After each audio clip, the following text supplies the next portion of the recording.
Hi, everyone, and welcome to the Changing Tides podcast. In each episode, we invite guests to have honest conversations about their mental health journeys with the goal of destigmatizing mental health within the Asian American Pacific Islander community. Due to the nature of the podcast, we'll be discussing a variety of mental health topics and possibly triggering experiences. While we and the majority of our guests are not trained professionals, we encourage you to practice self-care while listening and seek professional guidance if you or a loved one is in need of support. With that said, let's start the episode. Hello, my name is Shihori, and I describe my mental health journey as healing.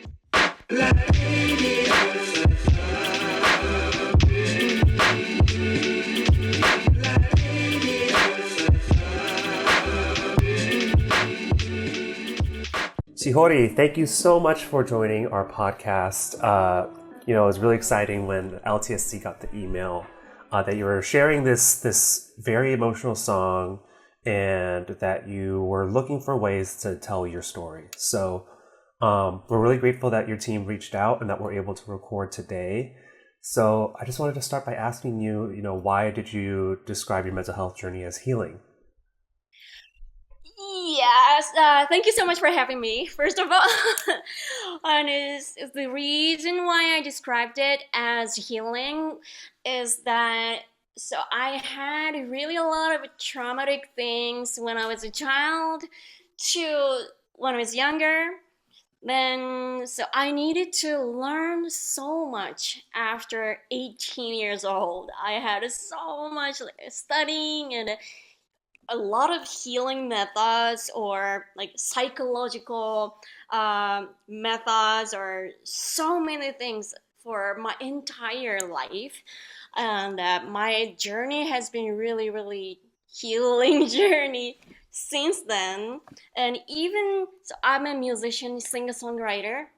My songs are mostly about love who you are and changing the songs and musicality. I keep telling this message: love who you are. You're amazing. It's who you are. Don't change yourself. Embrace yourself all the time. I'm hoping to help everybody with this message, but I'm probably saying the message to myself to heal myself.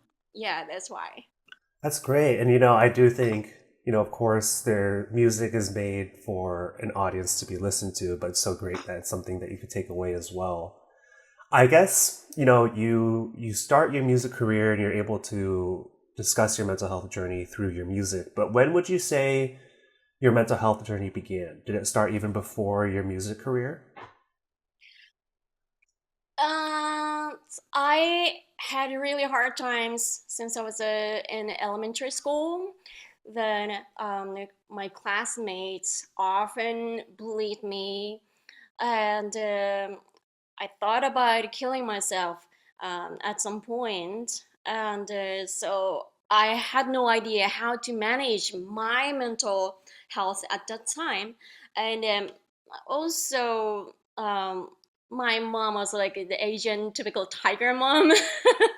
So it was really hard to rely on her or Right. my parents. And so my my only safe place was Beethoven, playing Beethoven's piano sonata by myself, and I felt like he knows exactly how I felt.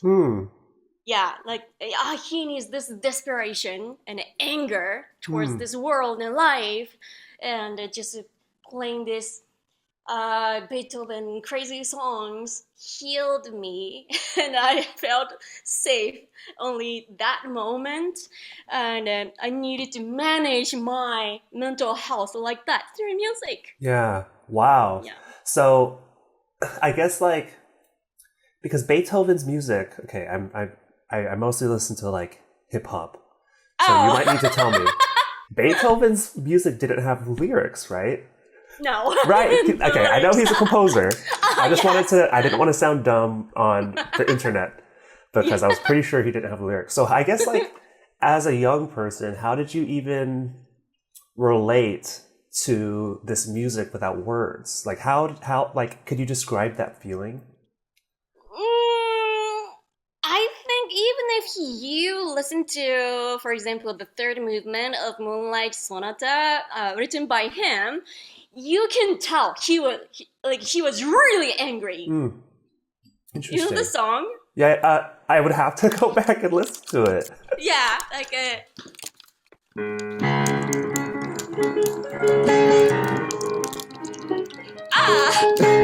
yeah, like Oh, this. And okay. it's Well, clearly he was really angry. this is also a first for the podcast to have a live piano play. So, Shihori, we're covering some firsts here.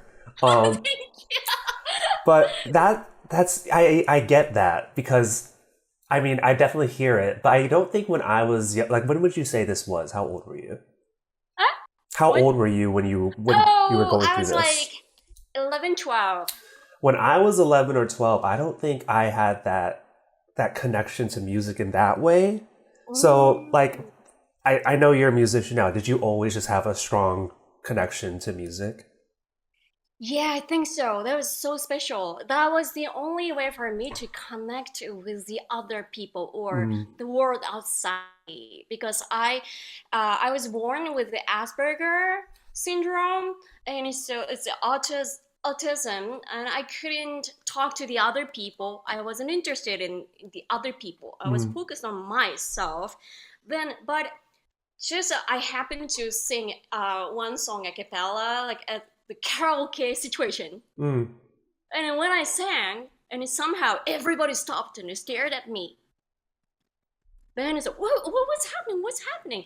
That was my first moment that I recognized the other people and it felt connected with other mm. people. Music was the only way to connect with other people. So that's why maybe that was so special for me. Wow. And I also read that because I went through your website to have some questions prepared, but I also read that you were deaf in one ear. So Yes. like I guess was that a barrier for you to seek out music because you also have perfect pitch? Was it I mean, did you kind of just grow up thinking, this is how everyone listens to music or were you like this is going to be difficult for me as I pursue music? I guess how did that play into your path? Actually, it has been mostly helpful for me because hearing only from only one ear made me focus on my world better and Mm, right and because of one world is silent and you don't get bothered by anything anybody so it was really nice and also probably this is something the god or universe would like arrange things really really interestingly mm-hmm. and but because of my partial deafness and the other ear probably try to support the other side then Right. so I had the perfect pitch from the beginning. Wow. Yeah. I can't even I'd like to ask you, I mean, there's probably not an answer to this, but like what's it like having perfect pitch? Oh, like for example, so everything sounds like music. Hmm. Yeah, it's Interesting. really fun. So because it's not from education, it Right. usually people have it from education, but I didn't have it, and so just I don't hear those sounds as like a do re mi, like the Mm. names, not the names. Just I hear sounds as music. Wow, interesting. Yeah. So you go through to kind of try to tie this all together. You have, these, the being deaf in one ear, which turns out to help you in the music, but then, this Asperger's syndrome and these experiences growing up in elementary school. Could you walk me through the steps taken to get to pursuing music and when did you like decide this is what I want to do for a career, especially with like a traditional tiger parent mom? True. Okay, so the bullying happened when I tried to um, like fight against the bullies for another girl who was Mm, bullied originally, and for autistic people, you don't care what other people think about you. And so like I didn't like it. And what are you doing? Don't do that. Yeah. And I stood up for her. And these boys, kids are dumb. And so just, oh my God, Shihori, it's so annoying. Shihori, virus. They started to bully me instead of her. Then so it got super escalated. And then my teacher wasn't really helpful. And so it was really uncontrollable. Then so even if I had a really, really strong mentality, I was really confident about myself. But getting those crazy bad words like die or you virus, dirty, every day for 2 years. And you feel weak at some point. And nobody was helping me. Anybody was helping. No. And so I thought about killing myself, and wrote down the names of the police. Oh, wow. Who did this on the notebook? Then, so if I die, and the people find out this note, and they will regret, or people would be sad about me because no one was standing for me, and that was like revenge. But I was simulating the future after that, and this is not gonna be revenge. They're gonna forget about me, and it just one time maybe a sad or a regret, and they'll forget. And I really didn't like it. Okay, so what if I become a singer, successful star, and these bullies might hear my music or voices or messages on TV shows or radio. And what if my music touches their hearts or saves them? And that would be the most humiliating thing for them. Right. I really like this revenge. Yeah, so that's so funny that it goes from your way of revenge is to make inspiring music and potentially save them. Yes. You were certainly the bigger person in doing this. So, did you go to school? And also, I'm testing out new setups here because I'm moved, so I'm trying to get the best. I don't like that I'm not looking at you in the eye, or it doesn't look like I'm looking you in the eye.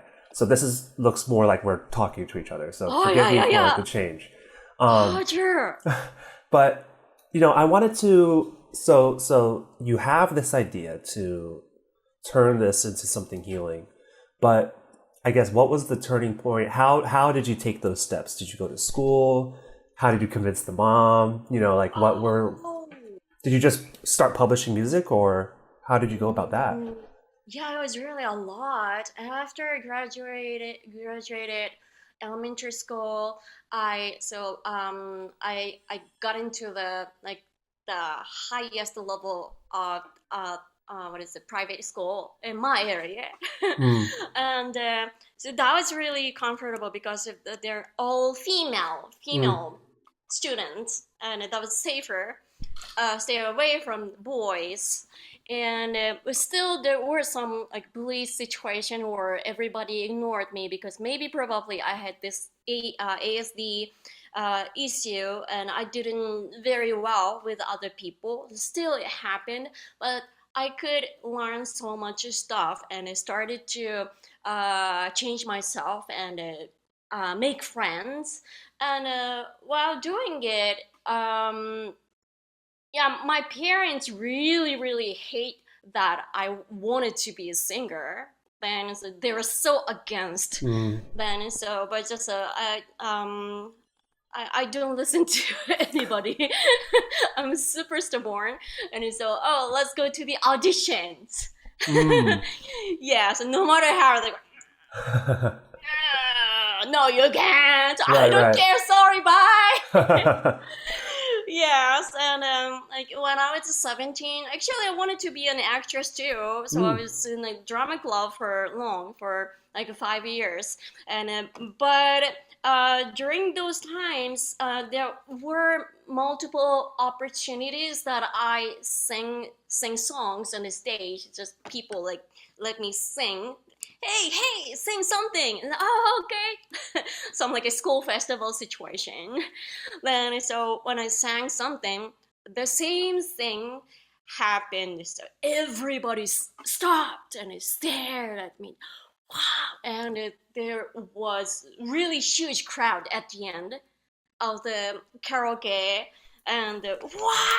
wow, what? And I became kind of like a school idol, right? Like everybody recognized, oh, that girl is the one, so good singer. And, oh, okay. And I had a really good friend, best friend at the time, and she was really quiet person. She doesn't say like really like complimenting, no, like she doesn't express her emotions like that. But she told me one day, um, you should be a singer, and please spread the message, spread the love with your singing. And Wow. I felt like strike struck by a thunder. And, that's it. That's my mission. That's my way. Okay, thank you. And I just finalized my path Wow. when I was 17. Wow. So then it was just hard work from there, and then here you Yeah, are I still making never music. had like a formal education, like other than just studying some piano Yeah, thing, yeah. and so I never learned songwriting or lyric writing from anybody. Mm. Yeah, until this point. So did your parents put you in piano lessons, or did you put yourself in piano Oh, I lessons? wanted to. So I Okay. asked, begged my mom for this. I want to do piano. I want to do piano. I want to do Uh-huh. piano. And but like she was really skeptical because like a Mm. piano is like buying a piano is a really big investment, and it's, I don't want to just waste our money. And so Right. let's see like if 1 year after like you still want it, and so I will let you just study, but not with piano, just to do the solfege, just Hmm. studying, right? Like a Oh, musical yeah. thing, and for a year or something. And still, if you still want to study piano, I'll think about it. Oh, And I was interesting. totally okay, and I really enjoyed studying like a solfege without piano when I was like maybe 7, 8. Oh, wow. And when I became 9, finally, like my mom admitted, oh, she's so serious. Okay, so I'm gonna get you a grand piano. Oh, So wow. they gave me bought mini grand for me. Yeah, and yeah, but I started songwriting when I was 7 already. Wow, that's Yeah. unbelievable. Yes, because it's funny because a lot of the tiger parents that I grew up with, I grew up around a lot of Asian Americans, and Yeah. like the parents put you in the lessons whether you want to Yeah. or not. So that's very funny that you were the one that pushed for it. Yes. Yes. So I know we want to get into your new song, When I Decided Not to Die, but I do want to get into your song Holy Steel. Oh, yeah. So how Sure. did that come to be? Like, I think for fans, like you just, like you hear the theme song and you're just like, oh yeah, that makes it just happens. But Hmm. how did that song come to be for JoJo's Bizarre Adventure? Like how did that Yeah. opportunity come your way? Yeah, it was really interesting. So the composer of the song is Nico Belisario.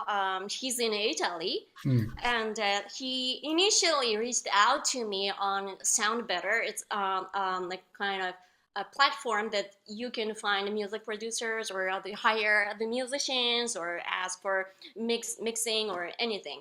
And so he reached out to me and hey, would you write the Japanese version of this lyrics and sing Hmm. um, for this? And he explained this is fan opening theme song, and I didn't understand the concept. I've never heard. What's fan theme?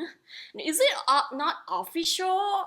And it's not the official, but I heard the song and the quality is so good. What? This song is so good. Hmm. Isn't it really not official? Mm. oh no, it's not official. And also, I don't have a budget to pay you right now, but I will split royalties. And oh, okay, you don't have money. but the song was so good, so I don't care the money. It's oh, yeah, let's do that. I want to do that. Yeah, yeah. And yeah, I worked with him, uh, and it turned out a worldwide kind of hit. And Yeah. wow, so surprised. So what was that like? Was this your first, was this, I know it was a big hit, but was this your first big hit? I don't know what what's the like a big hit, Mm, mm. and but numbers wide, it's almost like a 25 Yeah. million views on YouTube. So this is absolutely the biggest thing. Yeah, but as a songwriter, I've done a lot of songs Yeah. for yeah other J-pop musicians, and there are the some hit songs in Japan, and but the time is different. That was Mm. before YouTube or streaming Spotify, and so the like what's the definition of Right. yeah. I guess so the reason I ask is because so this is a poster actually for a film that I made and I'm still working on You and oh what? it's a documentary about a classmate of mine from high school who he did die due to a very rare form of cancer, but very Oh, happy to still work on the film and work with his family. But you know, we first screened the film last year. I'm getting it back to you. Don't worry. I will get the interview back to yeah, you. yeah, yeah, of course. But you know, when I screened the film for the first time, you know, there's this huge applause. I remember being like, this is crazy, you know, like having such positive reception to something I made is crazy. Like I never could have imagined what that would feel like. Yeah, So when you have these big songs and you see the numbers and people strangers come up to you, like yeah. how do you handle that emotionally? Is it scary? Is it draining? Is it like do you walk every day kind of being like, "Uh-oh, what if Uh-huh. there's an interaction I have with someone?" Or like I guess like how did you first experience this well reception to your art? Oh, yeah, actually, it's really happy to see all those reactions, and it feels like a dream. Hmm. Is this real? Right. And I said, it doesn't feel real that so many people love this song so crazily, and it's same as Nico. Like we are always like, wow, wow, and every time like we individually see something like a really enthusiastic comments about our songs, and Yeah. hey, hey, and I send him screenshots, or he sends me those like, screenshots or a post or something, and then like we are both wow, that's so nice. Right. Yeah, we're still super happy. Is it ever, I guess, like, yeah, I don't know. Does that ever change for you? Or has it always just been like, does it continue to just be like a dream? Yeah, it's been like that, and might be a little different when it comes to the hits. But that I provided songs or lyrics for other people. This a Mm, little more distant, right, and right. so it feels like, oh, this is not me because this artist did very good, and she's charisma, and so that's why that's great. And Hmm. so it's more distant, more and more humbled. But for this one, I am actually the singer, and so Right. this was my dream, but like doesn't feel really real. Really, I can't Hmm. believe it still. Yeah. So this all kind of brings me back to, you know, the origin story of how we got you on the podcast is you were releasing this song and it has a lot to do with mental health, which is what we do at Changing Mm. Tides, and you made your song When I Decided Not to Die. Can you explain like what the song means to you? Yeah. So over times, I've made multiple songs about the same thing, like coming from the same this bully situation and recovering from this suicidal situation. I've done other songs about like more the perspective from my current self or adult self, or like more like uh, kind of perspective from meet message from the future self to past self, or like there are some ways. And but this time, oh, maybe I've never talked about the real thoughts when I was deciding not to die and then to try to become a singer instead. I didn't clearly mention about that, even though I've talked about those messages at the concerts all the time, and people always Mm, cry, feel it, because so many people have the same experiences. yeah. And so why not, if I just talk in person, the numbers of the people like are limited. And Hmm. so maybe I want to create a song directly explaining about my thoughts at the time. What? Because I know you touched on the way you've made other music about these experiences, but like, what made you decide now that this is something that people would, that audiences should hear for the message, but also like what gave you the vulnerability now to be able to tell that story? Oh, that's really deep.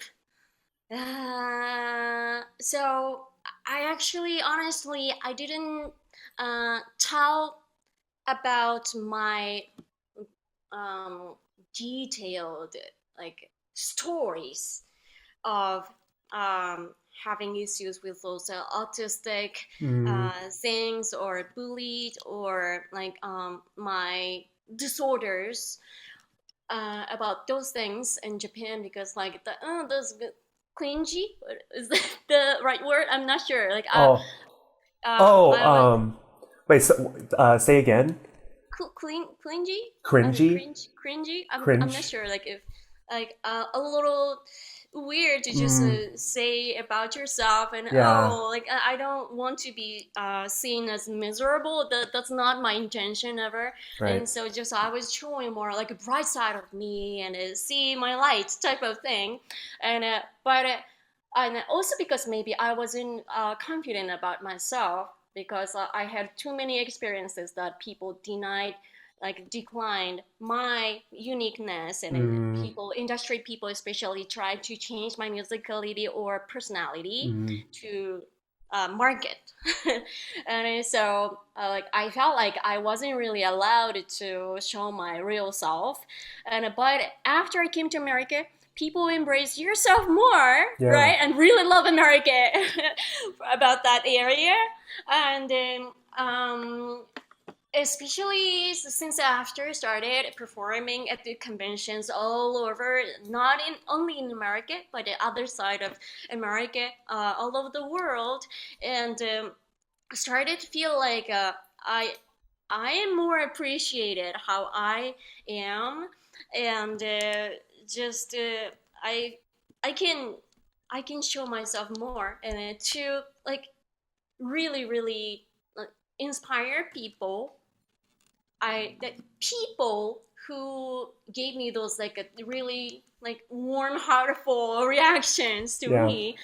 Yeah, like they made me change my mind that all these experiences were for this amazing time. That finally I can share my thoughts and feelings and music with people. People appreciate it, Hmm.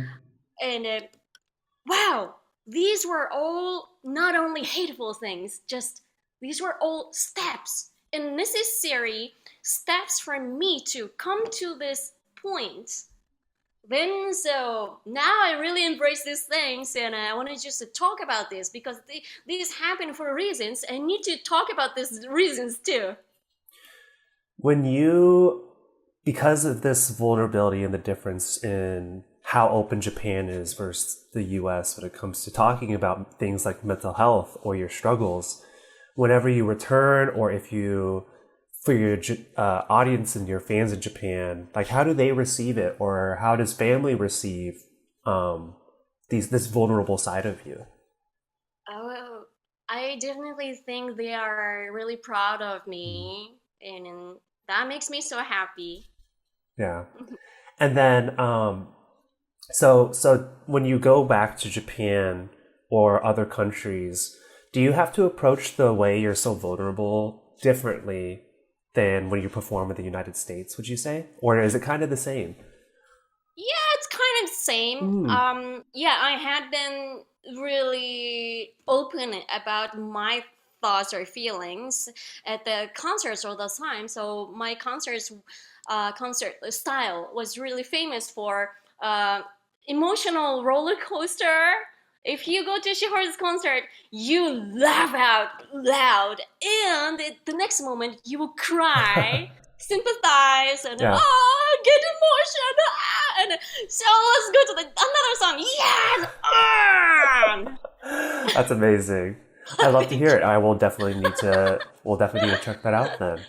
yeah. So, to tie things back to this new song and taking the title "When I Decided Not to Die." Aside from you make the list and you have this plan, right? I'm just curious, like, besides the decision to become a musician and inspire, did you lean on anyone to say, I'm thinking about doing this? Or did anyone help you in this time of need? Or what was the thing that made you decide in the instant, like, I'm not going to do this? I had never talked anybody about my thoughts at the time Mm, because I even didn't have friends. And I didn't really rely on my parents either, mm, so there was really no one to talk about. Even think about talking with anybody. yeah. Yeah, just Beethoven playing the piano. Mm. Yeah, was the only my safe space. Oh, wow. So music Yeah. really is the thing that pulled Yes. you right out of that. Exactly. Wow. Hmm. I think people could take away a lot of positive messaging directly from your music. And I'm sure you say this at your concerts too, but, you know, you probably receive it as well. But have you received encouraging messages from fans about the song?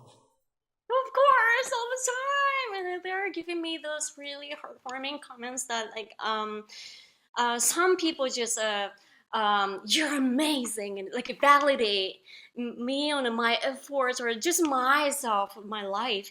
And but some other people saying this was so special. This is I get so emotional because I had the same experience. Mm, That thing like makes me so happy, and that especially in the anime communities there are so many autistic kids too, people mm, too. And so like most of the times or every time I talk about myself, these experiences at the concerts, multiple people would come to me, me too, I have the same mm, experience. That means really a lot to me what you shared today. Thank you so much. I hear so many words like that from people. I really appreciate those. mm. I love to hear it. I think, yeah, the ability to put that kind of emotion into a song is so powerful. At our where we work, we talk about it a lot, but to be able to put that into art, it's just an amazing thing. Yeah. Um, so I have only a few more questions, and then a quick fire, like, silly question. Just curious to get your thoughts on things, but I guess what's next for you, and what's on your horizon? Uh so my next um since I came to America in 2018, I had really no clear image of my success here, what I was supposed to be, and so I needed to find from scratch in the darkness. And so I tried to Americanize myself more, like my Mm, music or everything, because like the music producer I tried to collaborate with back in New York at the beginning, they tried to change my music into more like American mm, thing, and this is too J-pop, and the chords mm, are too complicated, and so let's change all the chords into minor mm. those things. And but okay, that was before Netflix or before people started to watch more anime shows, and so the situation was quite different. And no K-pop here Right, before, right. right?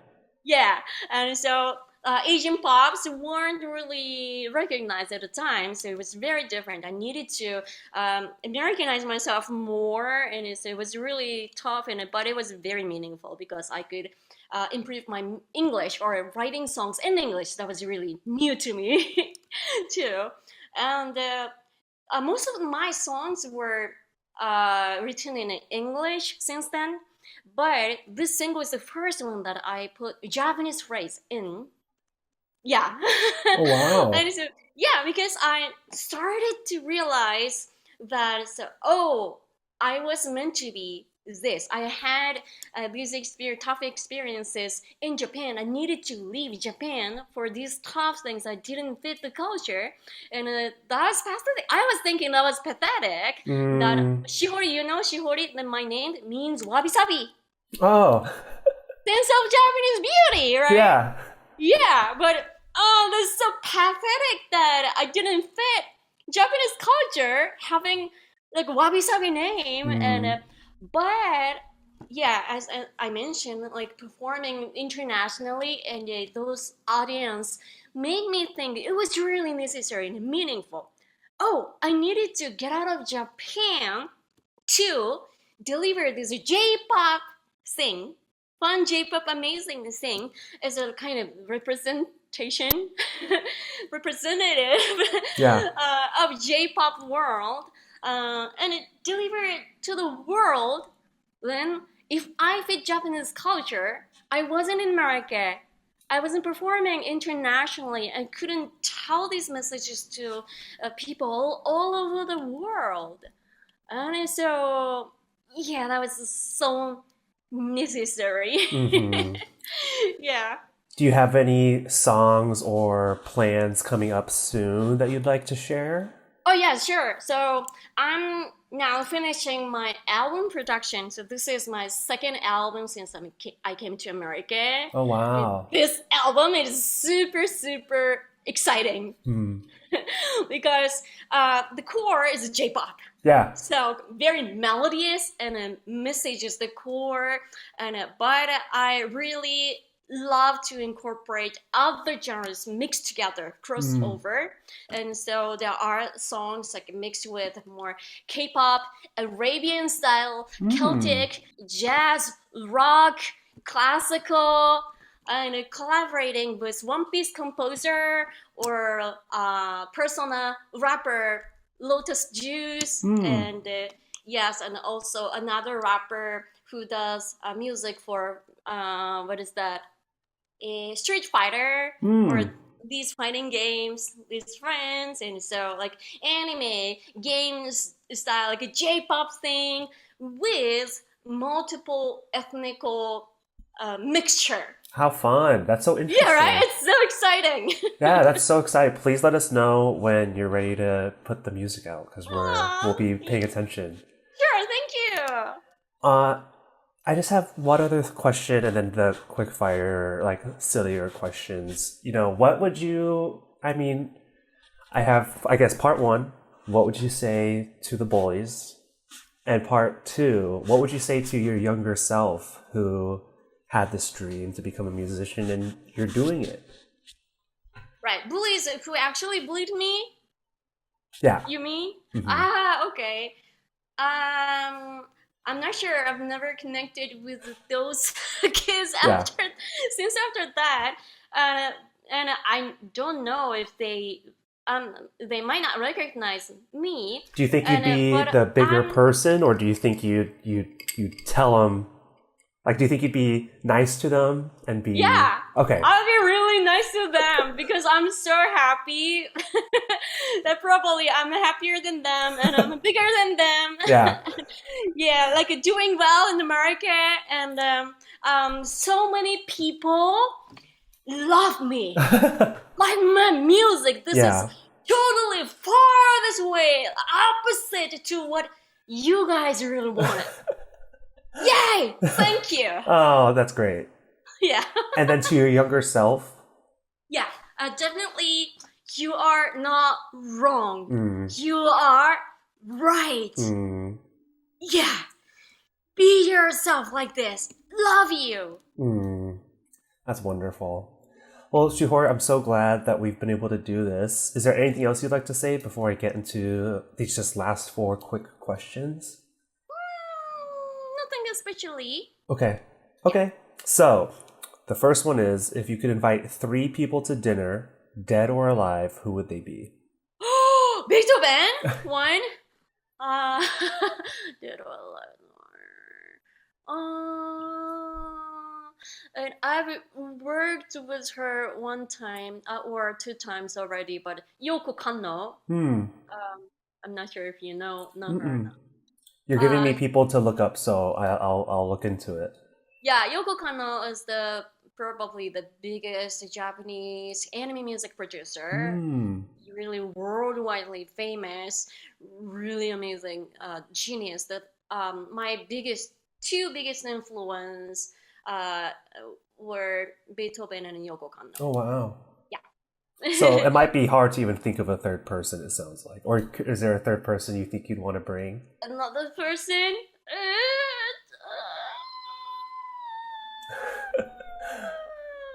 I can't think of something, but I felt like I had one person, but I can't. I can't think of it. Not sure. It might be hard to compete with your 2 biggest inspirations. Yeah, right. Yeah. So it could just be you. It could just be the 3 of you then, instead of a table of 4. Table of 3 instead. Okay. Yeah. What? Because did you move to Los Angeles right away in 2018? Was that your first? No, I moved to New York first, and after 3.5 years, I came to LA. Got it. So, what are you loving about living in Los Angeles? Oh, the weather first. And I love people. People are so chill and friendly. I really love to interact with people all the time on the streets. People are so nice and friendly. Love it.